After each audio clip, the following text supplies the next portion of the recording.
خالد بن ولید بڑے خاندانی آدمی تھے. غزوہ احد میں مسلمانوں کو شکست دلوانے والے کون تھے پتہ ہے آپ کو؟ خالد بن ولید. کتنا اسلام کو نقصان پہنچایا انہوں نے.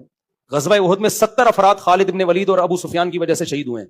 اتنا زبردست زد پہنچائی ہے مسلمانوں کو. لیکن پیغمبر جانتے تھے یہ دونوں ہیں کیا؟ خاندانی. سمجھ رہے ہو؟ یہ دونوں ہیں کیا بھائی. یہ نقصان بھی انہوں نے اس لیے پہنچایا کہ اپنی قوم سے وفا کی ہے, اپنی قوم کی طرف سے لڑنے آئے تو میدان جنگ میں فرار نہیں ہوئے. دشمنی ہے تو دشمنی بھی کیسے؟ جی جان سے کرنی ہے, اس میں منافقت نہیں کرنی. 2 نمبر آدمی نہ ادھر کا ہوتا ہے نہ ادھر کا ہوتا ہے. تو خالد بن ولید آئے, کتنا شدید نقصان پہنچایا. صلح حدیبیہ میں جب مسلمانوں نے صلح کی ہے, جنگ کو ٹالا ہے, تو خالد بن ولید بھی تھے مشرکین کی سائڈ پہ. آپ صلی اللہ علیہ وسلم نے بھانپ لیا کہ یہ ہے تو کافر, لیکن اس طرح کے خاندانی لوگ اگر مسلمان ہو جائیں تو فائدہ کس کو ہے؟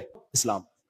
ایک منافق ہو رہے تھے مسلمان, غیر خاندانی. یہودیوں میں بہت سے تو خاندانی تھے, بہت سے 2 نمبر قسم کے لوگ تھے, لالچی لوگ.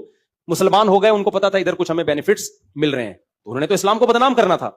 خالد بن ولید کا نبی کو پتا تھا, اور نبی یہ بھی جانتے تھے خاندانی آدمی تلوار کی زور سے مسلمان نہیں ہوتا, اس کی دشمنی بڑھے گی کم نہیں ہوگی. سمجھ رہے ہیں؟ تو نبی صلی اللہ علیہ وسلم نے خالد بن ولید کو پیغام بھیجا.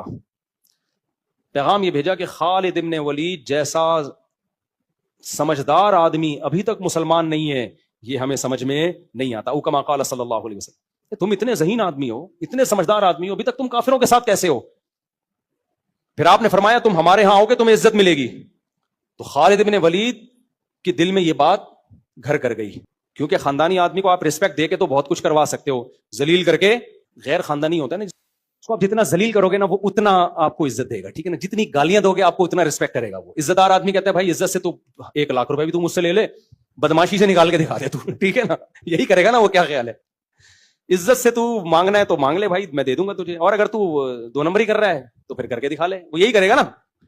تو خالد بن ولید جنگ میں شکست ہوئی غزوہ بدر میں. اس شکست کے بعد بھی مسلمان نہیں ہوئے, کیونکہ مسلمان ہو جاتے اس کی علامت سمجھی جاتی بھائی یہ تو شکست سے ڈر گئے, قتل سے ڈر گئے. تو نبی صلی اللہ علیہ وسلم نے صلح حدیبیہ میں آپ کو پیغام بھیجا کہ تم اتنے سمجھدار ہو اور تم ابھی تک غیر مسلموں کے ساتھ ہو.